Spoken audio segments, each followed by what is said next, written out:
안녕하십니까. 향군안보교수 이현호입니다.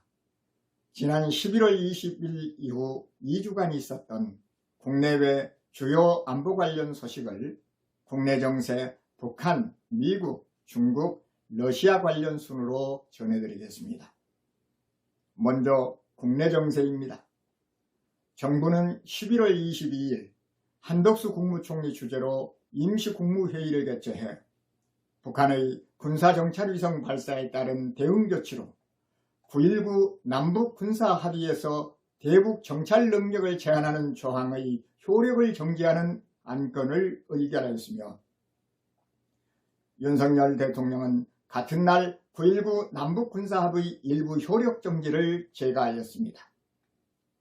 신원식 국방부 장관은 23일 북한이 9.19 남북군사합의 효력 정지를 빌미로 도발을 감행한다면 즉각 강력히 끝까지 응징할 것이라고 밝혔습니다.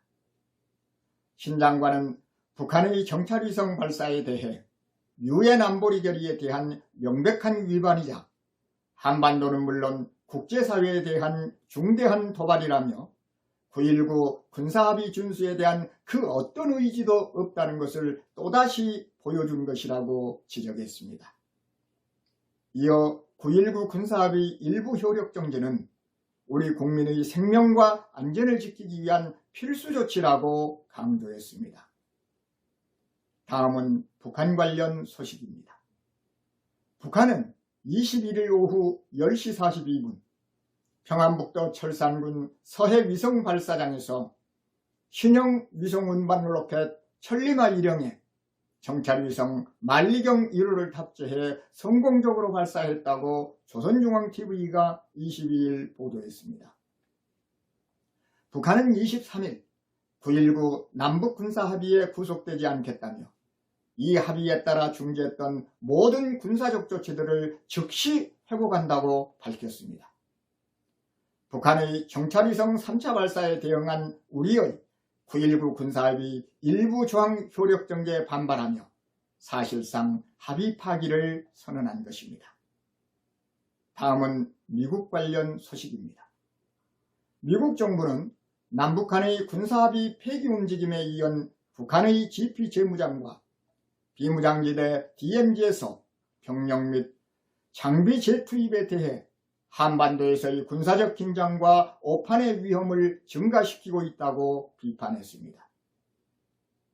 지난 27일 미국 국무부 대변인은 미국은 군사적 조율과 투명성, 리스크 저감 조치들을 통해 한반도와 전 세계의 군사적 긴장을 관리 및 완화하기 위한 노력을 지지한다고 강조했습니다. 이와 함께 언제나 그렇듯 한국 방어에 대한 미국의 공약은 철통같이 유지되고 있다고 덧붙였습니다. 다음은 중국 관련 소식입니다. 11월 29일 미국 뉴욕에서 열린 2023 딜북 서밋에서 차이 잉원 대만 총통은 현 시점에서 중국 지도부는 내부 문제에 압도당하고 있다며 이 때문에 중국이 대만에 대한 대대적인 침공을 고려할 때가 아니라고 생각한다고 말했습니다.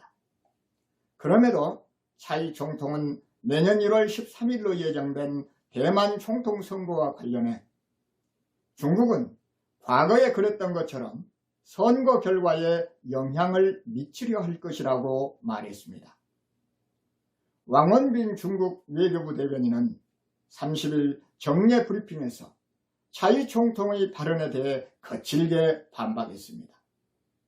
대만은 중국 영토의 일부이며 총통은 없다며 이는 외교적인 문제가 아니다라고 말했습니다.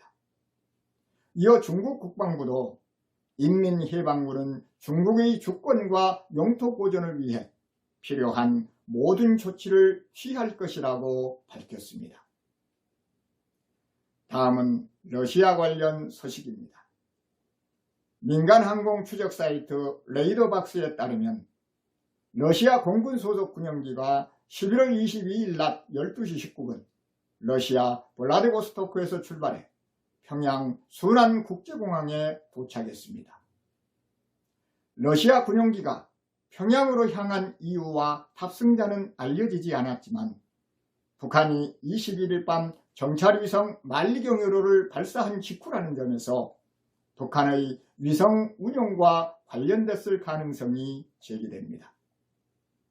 국제사회는 북한과 불법적인 무기거래도 불사하는 러시아가 정찰위성 발사 과정에서도 도움을 줬을 가능성이 큰 걸로 보고 있습니다.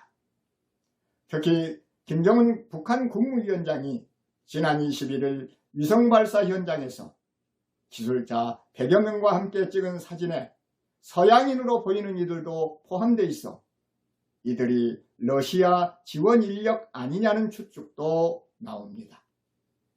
이상으로 안보정세 설명을 마치겠습니다.